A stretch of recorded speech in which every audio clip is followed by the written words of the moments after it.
Bonjour à tous et à toutes. Ah, je ne m'écoute pas. Peut-être que ce n'est pas encore allumé. Ah mince. J'avance, je reviens.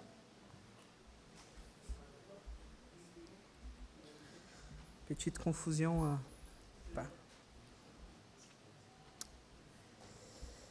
Voilà, nous continuons notre série. Ah, mince. Il faut pousser. Pousser. Pousser. Non.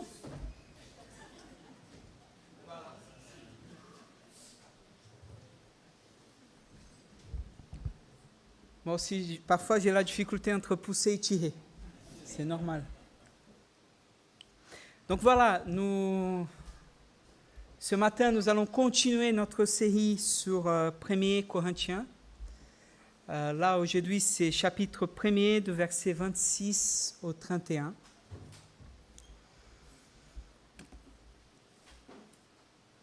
Et je vous invite à lire avec moi, dans ma version, ces versets qui vont s'afficher. Considérez donc, frères et sœurs, la situation dans laquelle Dieu vous a appelés à lui. On ne trouve parmi vous que peu de sages, selon les critères humains, peu de personnalités influentes, peu de membres de la haute société. Non, Dieu a choisi ce que le monde considère comme une folie pour confondre les sages. Et il a choisi ce qui est faible pour couvrir de honte les puissants. Dieu a porté son choix sur ce qui n'a aucune noblesse et que le monde méprise, sur ce qui est considéré comme insignifiant, pour réduire à néant ce que le monde estime important. Ainsi, aucune créature ne pourra s'y vanter devant Dieu. Par lui, vous êtes unis à Christ, qui est devenu pour nous cette sagesse qui vient de Dieu, justice, purification et délivrance. Et il y en est ainsi pour que soit respecté ce commandement de l'Écriture, celui qui veut éprouver de la fierté, qu'il place sa fierté dans le Seigneur. Amen. Je vous invite à prier. Notre Père céleste, nous venons de lire ta parole. Et nous te prions, Seigneur, que toi tu puisses nous aider à écouter, à accueillir ta parole, à être fidèles dans notre vie, à pratiquer ce que tu nous exhortes, nous enseignes et nous encourages ce matin. Nous te prions au nom de Jésus. Amen. Je vous partage une petite confidence. Il y a une chanteuse brésilienne, chrétienne, qui a fait un chant de ces passages. Et pour moi, c'est un chant qu'elle essaye de glorifier le Seigneur. C'est assez proche du texte. Mais à chaque fois qu'elle la chante, je rigole un peu. Parce qu'elle va dire dans son chant, tu n'es pas beau, tu es moche, tu es méprisé, tu n'as que les smig, mais Dieu t'a choisi. Tu parles pas bien, Et elle commence à énumérer vraiment une personne vraiment moche. Vraiment une personne qui on dit, mais il n'a aucune qualité. Et à chaque fois que j'écoute ces chansons avec des mots du vocabulaire courant, je rigole. Mais ce n'est pas le rigole dans le sens d'une blague, mais de dire, mais c'est faux, mais c'est vrai. C'est faux, mais c'est vrai. Ici, il faut revenir au contexte pour comprendre ce que Paul voulait dire. Parce qu'en lisant ça, nous, on peut se regarder, on peut dire, mais c'est vrai. C'est vrai dans le sens où je peux me mépriser moi-même en disant, ben voilà, je n'ai aucune qualité. Et ce n'est pas nécessairement ce que le texte est en train de dire. Ce que Dieu veut dire ici, c'est pas que toi, tu n'as aucune qualité, que tu es la pire de ton espèce. Je ne sais pas comment dire autrement, mais voilà, ce n'est pas dans ce sens-là. Et on va voir ensemble ce matin. L'église de Corinthe était minée par un esprit factionnaire et profondément divisé internement. Les fidèles s'étaient divisés, comme on avait dit dans les prédications précédentes, ce que Paul va dire, par des prédicateurs, divisés par des parties distinctes, qui réclamaient par les figures importantes dans l'Église. Les uns étaient pour Paul, qui était le fondateur de l'Église, d'autres par Apollos, son successeur, c'était quelqu'un d'éloquent, c'était quelqu'un qui parlait bien, qui maîtrisait les Écritures. D'autres par Pierre, le pilier du christianisme, voilà, l'apôtre qui était à côté de Jésus. D'autres disaient, non, j'ai aucune autorité, j'ai que le Christ au-dessous de moi. Donc, voilà, il y avait des partis, ils étaient divisés, fractionnés. Les membres utilisaient alors des critères qui étaient des critères culturels de l'époque, grecs. L'éloquence, la rhétorique, les arguments logiques faisaient partie de leur ambiance. Faisait partie un peu de ce qu'ils vivaient en tant que société. C'est comme, par exemple, en France, qui est si fière de sa culture humaniste, de sa culture, voilà, sa philosophie. Tous les grands philosophes passent par la France. Vous êtes d'accord avec moi?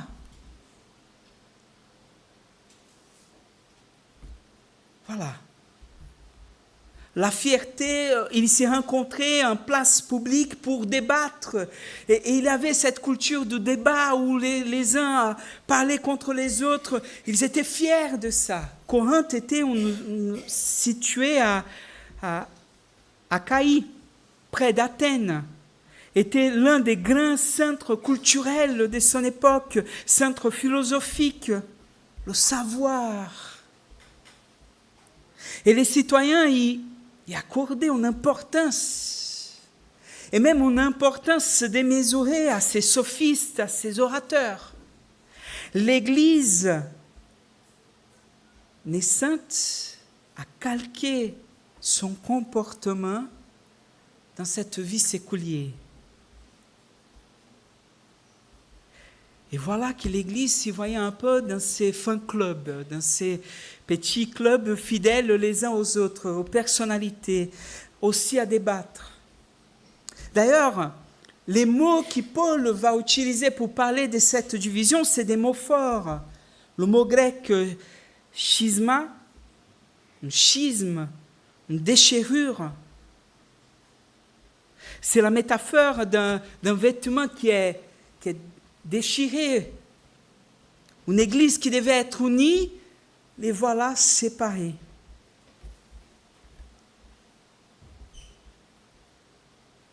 Donc Paul regarde vers les gens qui étaient dans cette église, les personnes qui intégraient cette communauté.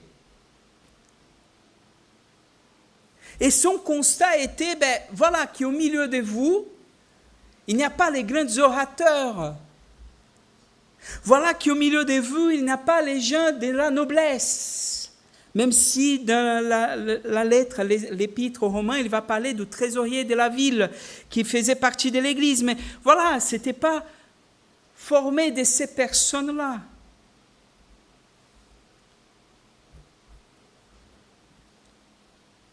Paul va toucher à cette espèce d'arrogance des Corinthiens.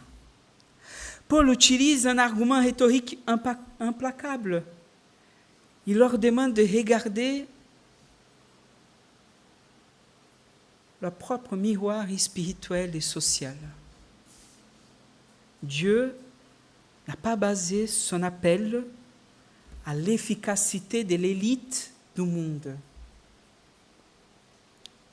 C'est comme le PSG qui avait Désolé la métaphore, mais j'ai passé la nuit à regarder le Brésil, donc je suis un peu à chaud. PSG qui avait Messi, qui avait Neymar, qui avait Mbappé, qui gagnait rien. On enlève toutes ces étoiles et là on est champion. Voilà, des joueurs qui n'étaient pas aussi chers que ça.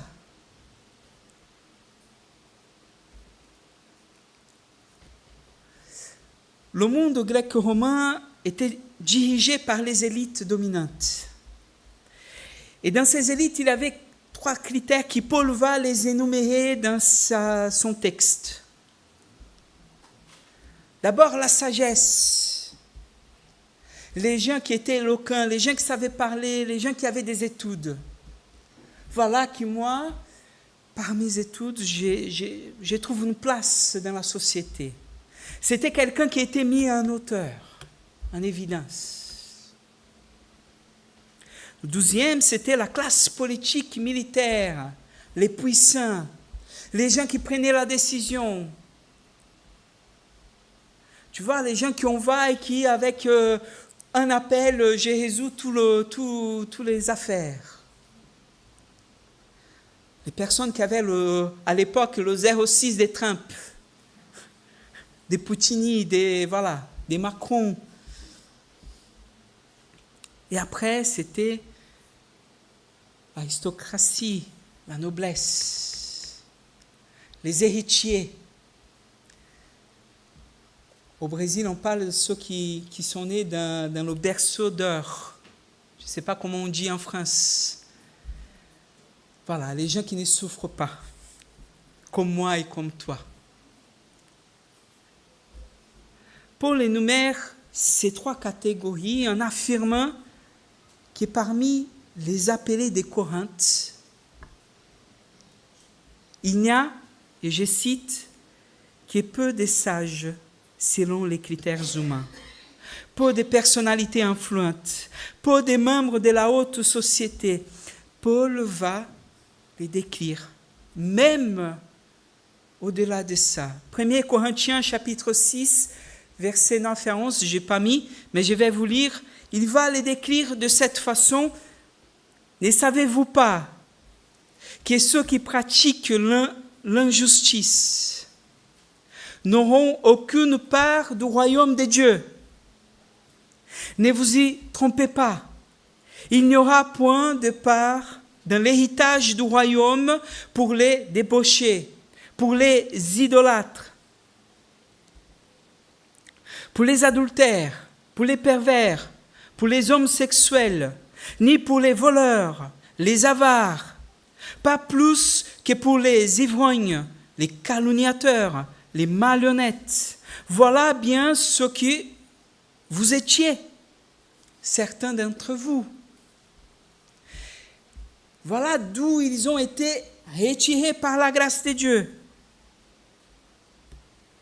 Mais vous avez été lavés, vous avez été purifiés du péché, vous en avez été déclarés justes au nom du Seigneur Jésus-Christ et par l'Esprit de notre Dieu. L'église de Corinthe était majoritairement composée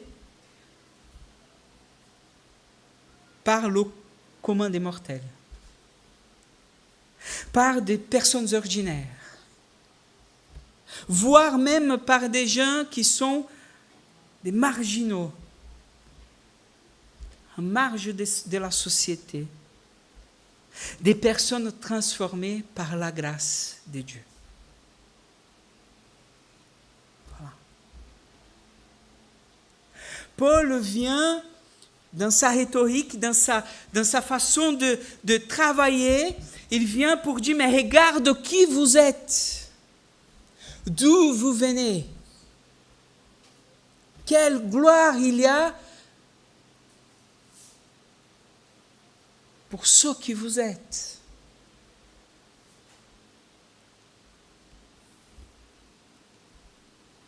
En fait, Dieu oppose l'élite humaine, Dieu oppose ces personnes des hauteurs, Dieu oppose son propre choix souverain, à son propre choix souverain. Il choisit délibérément ce que le monde méprise. Et l'histoire de Genèse jusqu'à Apocalypse vient nous montrer cela. Et l'histoire de l'Église nous démontre cela aussi. L'historien, je ne vais pas savoir à dire son nom bien, Olshezon, je ne sais pas, bon, voilà. Si vous voulez savoir le nom, je vous donne après.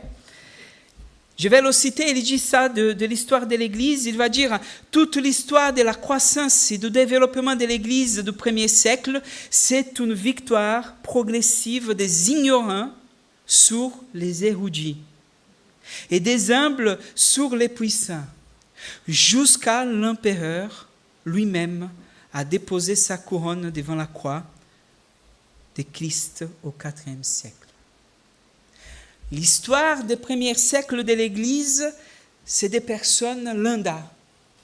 C'est des personnes qui n'avaient aucune place. Des personnes comme moi et toi. Au départ de l'Église, était principalement composée des esclaves, des soldats, des gens qui travaillaient dans la journée, des veuves, des orphelins. Aucune gloire. Et le texte, il vient pour exactement travailler et foncer encore plus cet écart. Parce que Paul, il va dire, et je vais travailler dans une autre version, Dieu choisit les choses folles du monde pour confondre les sages. Et folle ici, ce n'est pas de folle du sens de dingue, c'est folle du sens, commun. Des choses ignorantes, des choses qui n'ont pas la sagesse, qui ne sont pas éloquentes. Dieu choisit les faibles du monde pour confondre les forts. Dieu choisit les choses viles, humbles et méprisées pour réduire à néant celles qui sont considérées comme importantes. Regarde que Paul vient pour dire le choix de Dieu, c'est un scandale pour notre façon de regarder l'importance des uns et des autres. Et comme je disais, on va voir ça de Genèse jusqu'à Apocalypse. Dieu va choisir David. Et dans l'époque, c'est le plus grand qui devait être le roi, c'est le premier de sa maison, c'est celui qui était le plus beau, comme Saoul a été. Et qu'est-ce que l'histoire nous raconte? C'est que Saoul était un mauvais roi, écarté de la volonté de Dieu. Par contre, David, le plus petit, c'est lui qui va affronter les géants, c'est lui qui va conquérir, c'est lui qui va être choisi. On regarde Moïse, quand il est appelé par Dieu, il va dire, Seigneur, je ne sais pas parler, mais je ne peux pas y aller. Non, Moïse, mais moi, je serai avec toi. Mais je ne sais pas parler. Non, mais ce n'est pas grave. Tu vas parler à Aaron, c'est lui qui va parler pour toi.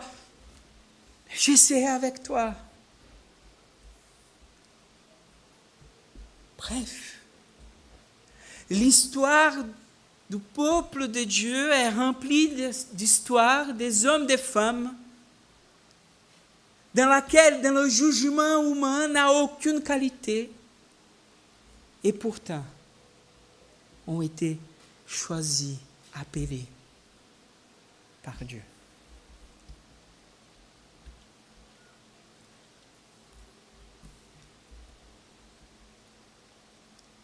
La raison pour laquelle Dieu agit ainsi est pour éliminer toute forme de mérite personnel dans son salut. La grâce de Dieu, le salut divin, n'a aucun mérite dans la personne que nous sommes. Cela ne signifie pas que nous n'avons pas de bonnes choses. Cela signifie que les bonnes choses que nous avons n'apporte rien dans ce que Dieu fait pour nous sauver, pour nous purifier. Et c'est le texte qui l'affirme ainsi, verset 29. « Ainsi, aucune créature ne pourra s'y vanter devant Dieu. » Voilà.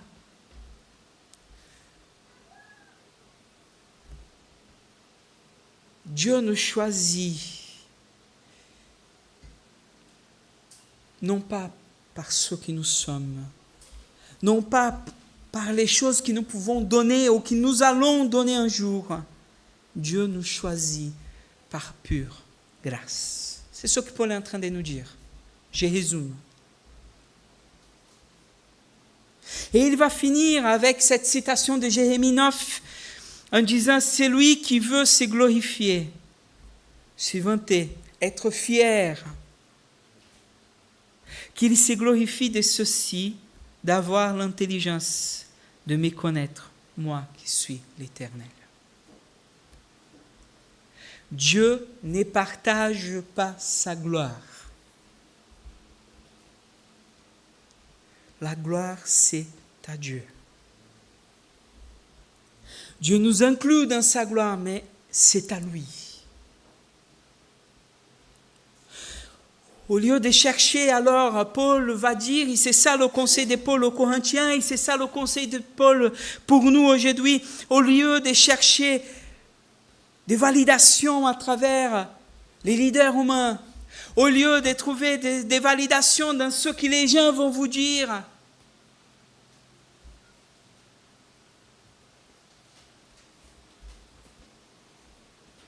par Paul, par Apollos, par Pierre. Ah, je vais faire ça, qu'est-ce que Thiago va me dire après? Ben non. Les croyants doivent réaliser que tout ce dont ils ont besoin, c'est de trouver Christ. Exclusivement Christ. Et un Christ seul.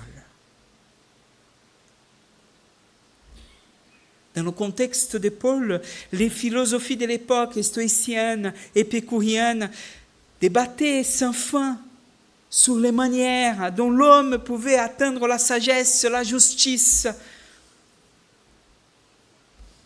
L'étendard parfait de l'homme, Paul déclare que c'est par Dieu, en Christ Jésus, et seulement en Christ. Et il va nous dire,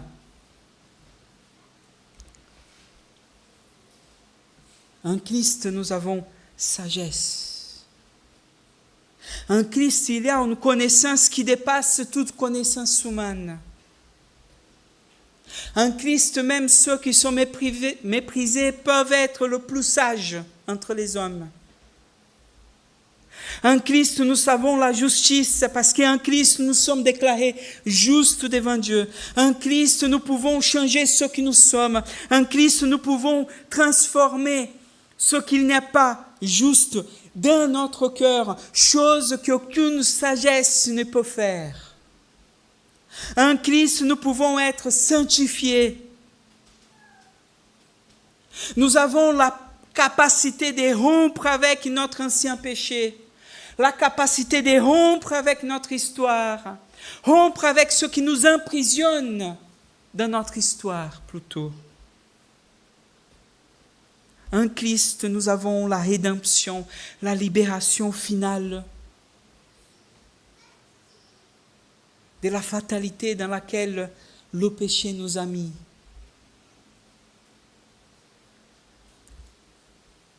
En Christ, nous pouvons être transformés.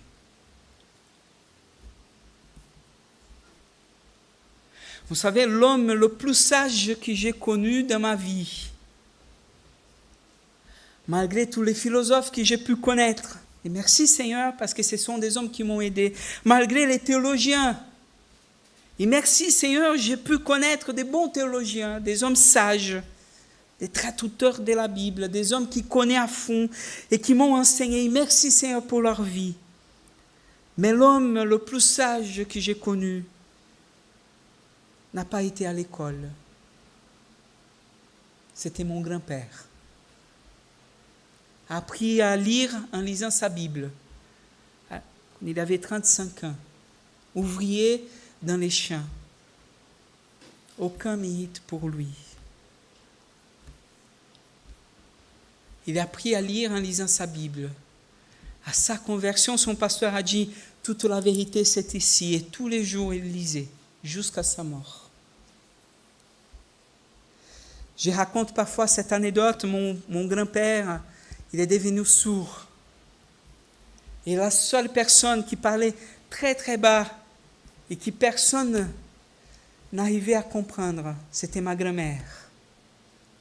Mais à chaque fois qu'elle disait quelque chose, il écoutait comme si c'était moi qui parlais à son oreille. Comme si elle avait un autre parleur. Mais c'était lié à son cœur.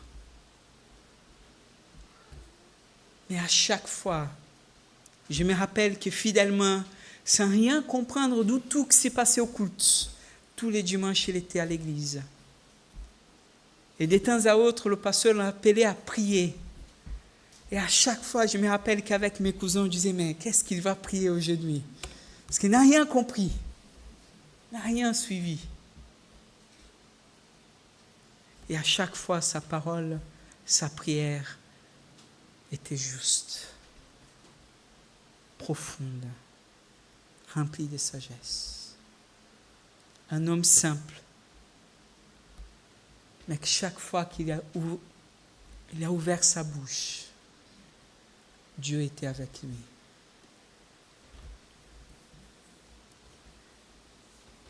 Dieu ne nous appelle pas par notre sagesse. Dieu ne veut pas savoir si toi, tu es la personne avec une bonne oratoire. Si toi, tu sais raisonner parfaitement comment les choses sont. Si tu sais faire les leçons, les 5 pas pour recevoir Jésus-Christ. Si toi, tu as toute la connaissance biblique pour venir et dire, si toi, tu es un bon théologien, étudié dans l'école de tel ou tel théologien, Dieu ne veut pas savoir. La seule chose que Dieu veut savoir pour toi, c'est si ton cœur est prêt à écouter son esprit. C'est tout. En portugais, nous avons une phrase. Dieu n'appelle pas les gens capables. Il rend capables ceux qu'il a choisis.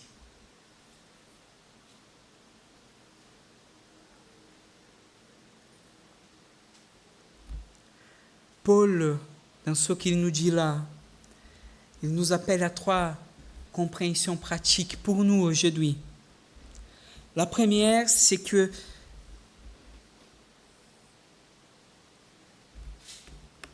même si nous devons croire,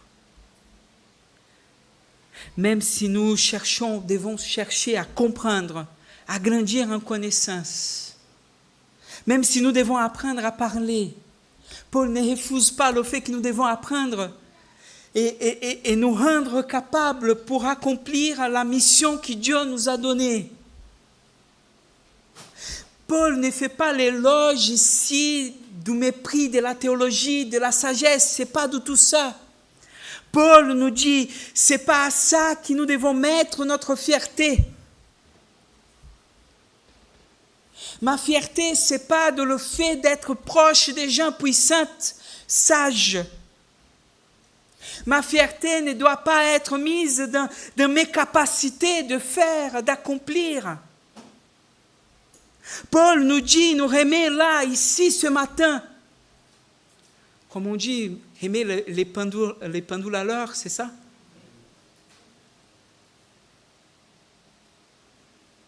Pour moi et pour toi ce matin, c'est un Christ et un Christ seul que nous devons chercher notre fierté. C'est dans le Christ qui est mort sur cette croix. Voilà. Notre fierté, c'est dans un scandale pour le monde. Notre fierté, c'est dans quelque chose qui est incompréhensible. Notre fierté, c'est dans un Dieu qui s'est fait faible pour venir vers nous. Notre fierté, c'est dans un Dieu qui s'est fait maudit, malédiction, pour amener sur cette croix tous ceux qui nous empêchent de venir vers lui. Pour nous, ce matin, c'est d'accepter qu'il n'y a rien qu'on puisse faire, parce que notre nature humaine cherche toujours à avoir quelque chose de puissant, quelque chose de sage, quelque chose de pur, plus saint que les autres. Et c'est là qui s'introduit l'orgueil, et c'est là qui s'introduit toute division en l'Église.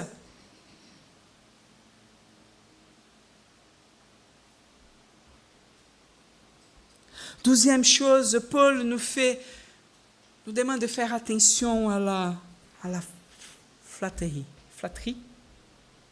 Attention à l'excès des éloges. Attention à comment on vit en communauté pour ne pas mettre les gens dans les pédestals. Des gens dans, voilà, waouh, regarde. De devenir des groupies. Désolé, je cherche des mots. Voilà, ces personnes qui suivent un peu les célébrités derrière. L'autre jour, j'ai pu faire une interview avec un théologien qui j'apprends à admirer, M. Blocher. On s'est salué, tout ça. On a passé 4 heures à discuter des théologies. C'était incroyable, d'une profondeur énorme. Et le jour même, j'ai rencontré d'autres pasteurs. Et il y a un pasteur qui, en plaisantant, m'a dit, mais il ne faut pas laver ta main pendant quelques jours pour garder un peu la gloire. Il faut faire attention de ne pas faire ça. Trop d'éloges. Trop d'attention. Moi, je vais rester proche de telle ou de telle personne parce qu'eux, ils sont, regarde, voilà.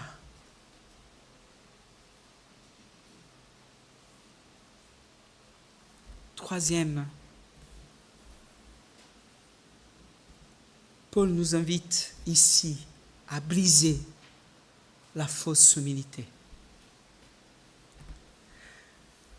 La fausse humilité, c'est quand la personne a une capacité intellectuelle, une capacité de faire, d'agir, une beauté. Et tu vas lui parler, mais voilà, c'était bien ce que tu as fait. Ah non. Je trouve ça souvent avec des musiciens. Il y a des musiciens incroyables parmi nous, qu'on a dit, waouh, c'est bien ce que tu as fait. Ah non, mais moi, je ne suis pas, c'est bien.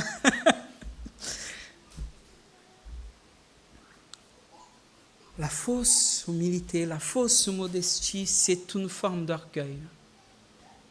Inversé. La vraie humilité, c'est celle qui reconnaît mes talents. Oui, je suis un bon prédicateur. Non, j'ai... C'est de reconnaître ses qualités. Et dire oui, je suis bon en ça. Mais de ne pas faire de cet attribut, de cette qualité, un mérite. Une forme de différence entre moi et vous. C'est aussi de rendre grâce à Dieu. Oui, je suis ça, mais c'est Dieu qui m'a donné. Merci Seigneur. Merci pour ce que tu m'as donné. Quand je parle ça, bien entendu, quand j'ai fini la prédication, j'ai passé la semaine à réfléchir, à travailler, qu'il y a un frère qui arrive et qui dit, mais merci, j'appréciais, ça m'a touché, etc. Bien sûr, ça fait du bien. Quand on prêche des semaines après des semaines que personne ne dit rien, là, c'est, écoute, est-ce que ça... Bien sûr, ça fait du bien. Mais vous voyez, la tentation, c'est dans le deux sens. D'un côté, d'une flatterie un peu superficielle, un peu pour souffler la personne. De l'autre côté, cette forme de fausse humilité, cette forme de recevoir ça et de m'accrocher à ça et de ne plus recevoir non plus les critiques qui peuvent venir parce qu'on n'est pas parfait. Ah non, tu me dis ça, mais l'autre, regarde, l'autre m'a dit ça. Bien que l'autre m'a dit ça parce que c'est pas juste ce que tu m'as dit. Non, attends, je suis bien, mais je suis homme. Je suis bien, mais je sais que j'ai mes limitations. Ce qui a touché l'un n'a pas touché l'autre. Dieu nous invite à lui mettre au centre, à revenir à la croix. Parce que c'est Christ le modèle que nous devons poursuivre. C'est Christ qui est le même avec Dieu. Le texte va dire, va s'évider, va se faire homme, va s'humilier. Regarde, tu es Dieu, tu es omniprésent, omnipuissant, tu connais tout, tu es là dans ta gloire. Et tu deviens homme, mais c'est illogique, c'est irrationnel. Plus encore, en tant qu'homme, il s'humilie, va s'humilier. Il va se laisser battre. Il va aller jusqu'à la croix. Un des pires sorts pour quelqu'un.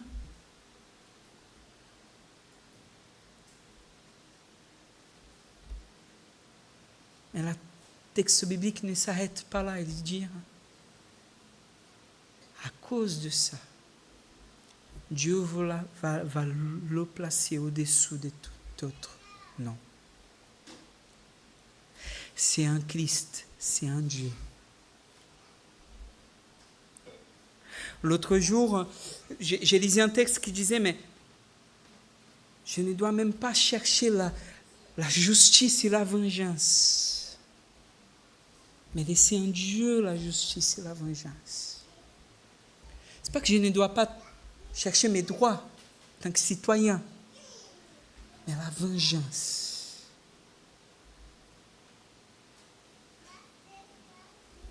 Dieu nous invite à tout laisser entre ses mains. Ma prière pour moi et pour toi ce matin, c'est que nos cœurs puissent continuer à fermer en Christ comme le centre. Que nos cœurs puissent s'affermir, non pas dans ce que nous voulons, non pas par nos qualités, non pas par les flatteries, non pas par notre place, mais dans la dépendance pleine et entière en Christ.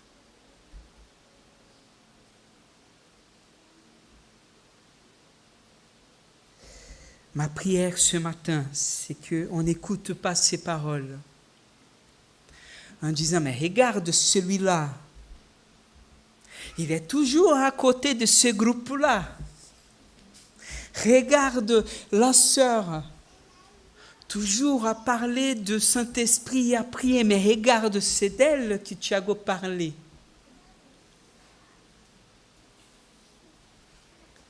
Mais qu'on puisse s'examiner devant les Écritures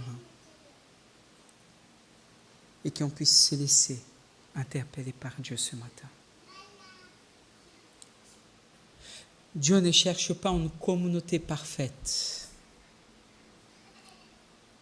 Nous avons entendu la semaine dernière, Dieu cherche des hommes et des femmes qui sont en pleine relation avec lui, en capacité de donner son cœur pleinement, d'être pleinement à son écoute, d'être transformé. Qu'il puisse trouver ça en chacun de nous. Prions ensemble. Père céleste,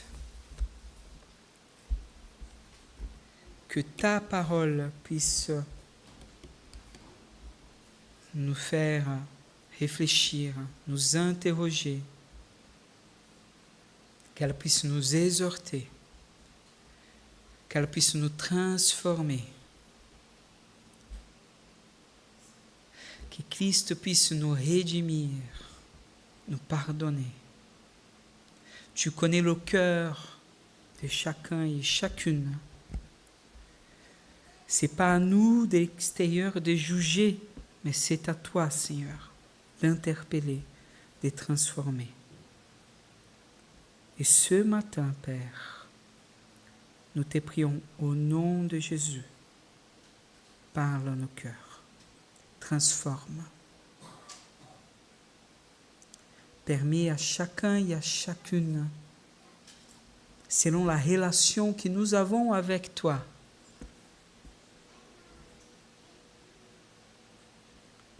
d'être à l'écoute de ton esprit, et ce qu'il veut faire pour chacun et chacune. C'est toi qui nous as choisis. Ce n'est pas Thiago qui doit choisir tel ou tel. Ce n'est pas le conseil d'église qui doit choisir. Ce n'est pas l'équipe pastorale. Ce n'est pas non plus ton église qui doit choisir, qui doit faire partie ou pas de ton église.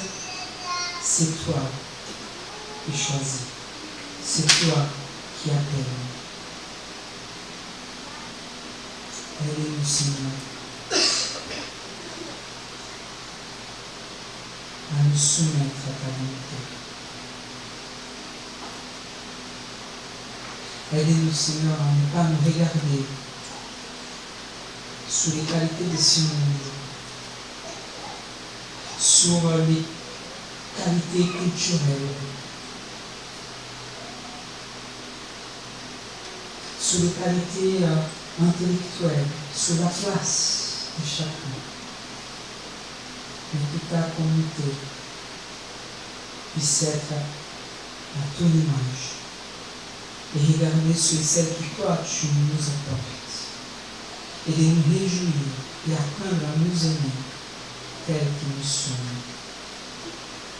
tels que toi tu nous as appelés, tels que toi tu es en train de faire l'œuvre dans la vie de chacun et chacune. Je te prie, Seigneur,